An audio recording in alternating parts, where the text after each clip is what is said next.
Bonjour les amis, on se retrouve aujourd'hui pour une nouvelle vidéo de l'éco crypto. Nous sommes le 20 janvier 2023, ça fait très plaisir de vous retrouver. Et aujourd'hui, on va parler de tous les indicateurs macroéconomiques qui ont vraiment frappé le S&P 500 et le marché des cryptos cette semaine. Vous allez voir qu'on se rapprochait de résistances très importantes, que ce soit sur le S&P 500 ou sur le Bitcoin. Et pour l'instant, on n'arrive pas à passer à cause de ces news macroéconomiques. Donc on va le voir ensemble comme chaque semaine. Alors aujourd'hui, c'est très spécifique, on fait l'éco crypto le vendredi. Toutes les semaines, ça sera comme ça à partir de maintenant. Ça ne changera rien pour l'émission, ça sera toujours en fin de semaine pour faire le résumé de la semaine qui vient de se passer, ce qui nous attend à l'avenir. Allez, c'est parti tout de suite avec les indicateurs macroéconomiques. Et il y en a eu plusieurs cette semaine, notamment des indicateurs sur la production, la vente au détail. Et pour l'instant, ces indicateurs sont tous noirs, on va dire, puisqu'ils nous indiquent que potentiellement on serait dans des indicateurs beaucoup plus pessimistes et on n'aurait pas forcément anticipé cette récession qui serait beaucoup plus violente que prévu. Alors vous vous rappelez, à une époque, on était en train de dire que ça serait la totale dépression, une récession qui ne serait vraiment pas possible de remonter facilement. Après, là, on était sur une récession plutôt mitigée. Maintenant, on a de nouveau des indicateurs un peu noirs sur cette récession. Vous allez voir qu'aujourd'hui, on a eu des indicateurs justement aux États-Unis sur le travail qui montrent quand même que ça peut être pris dans le sens contraire puisque le marché de l'emploi est toujours hyper tenace et tient puisque on a toujours des chiffres des personnes qui s'inscrivent au chômage qui sont en dessous des attentes. Donc, c'est plus une peur des investisseurs sur le fait que le marché de l'emploi tient. Les chiffres sur la production et l'économie sont plutôt plus pessimistes que prévu par les optimistes. Et donc, du coup, ça veut dire que la Réserve fédérale américaine va continuer sa hausse de taux directeur puisque elle regarde principalement le taux d'inflation et elle regarde également les marchés de l'emploi. Après, du côté de l'économie en tant que telle, la Banque centrale américaine, généralement, est un petit peu plus à l'écart. En tout cas, ce n'est pas sa priorité. Sa priorité, c'est de diminuer l'inflation et de ne pas créer une crise de l'emploi aux États-Unis.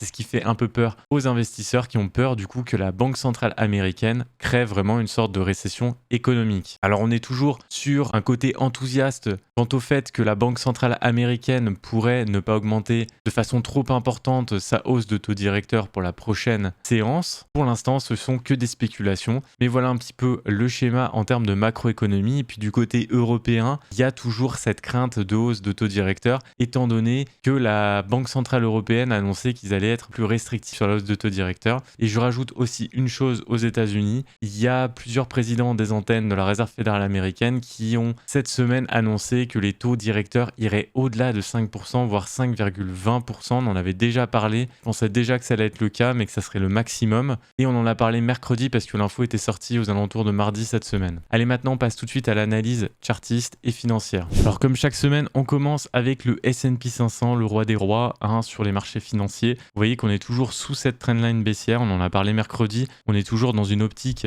de continuation de notre bear market et de notre tendance baissière. Vous voyez qu'on a fait une fois, deux fois, trois fois, quatre fois, cinq fois, six fois une touchette sur cette trendline baissière. Pour l'instant, c'est assez précis, on n'arrive pas à clôturer au-dessus. Vous voyez qu'on avait méché juste au-dessus, ce qui avait laissé entrevoir un espoir sur les marchés financiers, mais dans la journée, on avait clôturé plus bas à cause des indices macroéconomiques. Alors, le changement à chaque fois, je vous disais là sur ces trois dernières touchettes, c'était qu'on avait traversé cette moyenne mobile 200. C'est quand même important, c'est notre indicateur long terme. Mais tant qu'on a ce plafond de verre au-dessus de la tête, on ne pourra pas passer sur les marchés financiers et on ne pourra pas se relancer. Je vous avais dit que ce qui pourrait relancer les marchés financiers et le S&P 500, ça serait des bonnes news macroéconomiques, bien entendu, mais surtout le croisement de notre moyenne mobile 50 avec la moyenne mobile 200 qui pourrait conforter dans l'idée qu'on est en train de faire notre Golden Cross comme sur le CAC 40 et justement qu'on irait au-delà de ce plafond en fait qu'est cette trendline baissière depuis un an puisqu'elle date quand même du 4 janvier 2022. Donc pour l'instant on attend cette Golden Cross qui devrait pas tarder si le marché se casse pas trop la gueule. Le prochain support sur le S&P 500 c'est la moyenne mobile à 100 jours et vous voyez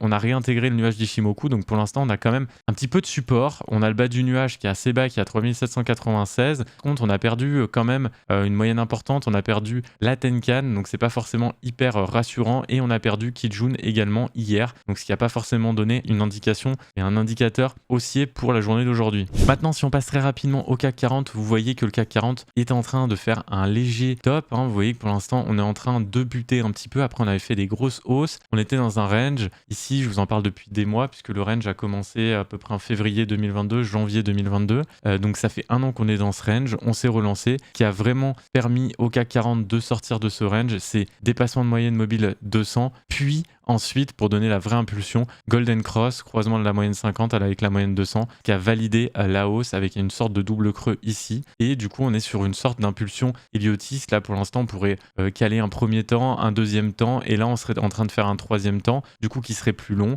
On est potentiellement dans le troisième temps en train de retracer sur la première vague. Donc, à suivre sur le CAC 40, mais notre résistance aux 7164 points, on l'avait annoncé depuis un petit moment. Vous voyez qu'on a même pricé un petit peu avant sur les anciennes clôtures de février 2022. Donc à suivre avec attention, surtout avec les indicateurs macroéconomiques des taux directeurs de la Banque Centrale Européenne. Allez, on passe tout de suite au marché des crypto-monnaies. Vous voyez que sur Bitcoin, on est toujours sous notre plafond de verre également comme sur le S&P 500 ici. Le plafond de verre a commencé le 8 novembre 2021. Donc on est toujours dans notre phase baissière, notre trendline baissière ici. Pour l'instant, on n'est pas dans une reprise de bull run. Il faut juste se dire, est-ce que le marché baissier est terminé? Pour l'instant, on n'a pas d'indicateur assez fort pour dire que le marché baissier est terminé. On en a un qui est plutôt fort, c'est la reprise de la moyenne mobile 200. C'est un des indicateurs pour dire qu'on aurait potentiellement repris un petit peu sur le BTC, qu'on serait potentiellement sorti de notre bear market et qu'on serait dans une phase peut-être de stabilisation. Pour l'instant, moi, je peux pas confirmer ça étant donné que tant qu'on est sous cette phase et cette trendline baissière, pour moi, c'est toujours dangereux de dire que BTC pourra pas aller plus bas. Et pareil, sur BTC, une Golden Cross serait potentiellement hyper intéressant. À noter, ça fait un petit moment que je vous l'ai pas montré, mais si on regarde les données monthly ici sur le MACD, on est toujours dans une phase de ralentissement. Vous voyez qu'on avait bien timé la fin du ralentissement ici sur les MACD en monthly. On l'avait bien vu. Pour l'instant, c'est ce qui est en train de se passer, donc c'est top. Et le bottom,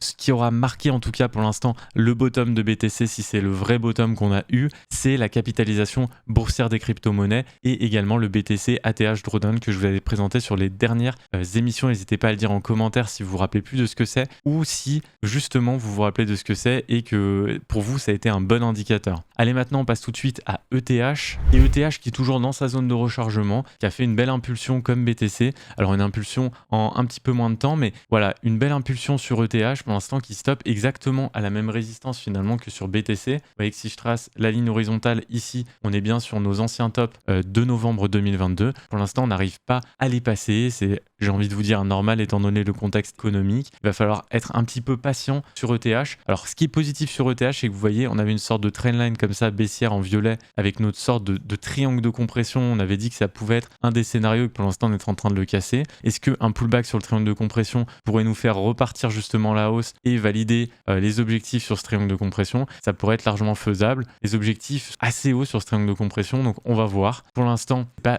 horrible ce qui se passe sur ETH. On surveille. Surtout qu'en weekly, vous voyez qu'on a repris la moyenne mobile 200. On est pareil au-dessus de cette trendline baissière, de ce triangle de compression. Il y a la moyenne mobile 50 qui arrive bientôt au contact. Attention, la moyenne mobile 50 qui peut traverser la moyenne mobile 200 en weekly, ce qui serait pas forcément un bon indicateur. On va voir si ça va se passer. Et vous voyez qu'ici, par contre, la moyenne mobile 50 et la moyenne mobile 200 en journalier sont presque en train de se croiser. On a peut-être une petite golden cross qui va se former sur ETH, qui serait hyper intéressant. Voilà les amis, pour cette émission un petit peu express aujourd'hui, j'espère qu'elle vous plaira quand même. On se retrouve en live mercredi à partir de 20h sur YouTube avec Teslark pour l'émission de l'Atelier Crypto. N'hésitez pas à nous suivre, à liker, à vous abonner et à commenter si ça vous fait plaisir de nous envoyer un petit message pour nous encourager ou nous poser vos questions. N'hésitez pas aussi à nous suivre tous les jours puisque on poste régulièrement, voire tous les jours, des shorts YouTube sur l'analyse financière de la journée. Donc n'hésitez pas à nous suivre et je vous souhaite un excellent week-end. Profitez bien de votre week-end. Salut les amis.